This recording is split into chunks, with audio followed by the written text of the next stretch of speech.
سلام دوستان، وقتتون بخیر. یکی از مشتریامون اومده گفته که ما دنده هامون بد جا میخورد و فلان لا، رفتیم نشون دادیم تعمیرگاه گفته باید دنده و برنجیات اینا همه عوض بشه.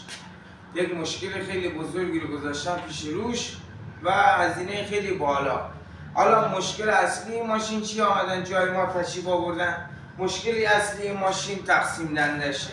این تقسیم دنده وقتی که خراب میشه باید پایین وایسه، بالا نیاد. یعنی مشکل از چجوری که شما خواسته باشید بفهمید مشکلش از چیه، تشریف بیارین.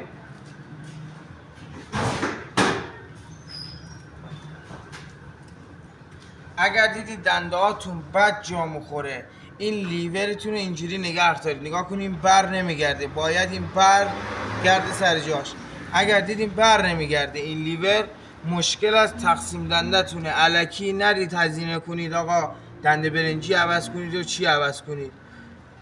اینو یک لایک و کامنت بکنید، واسه دوستاتون هم بفرستید.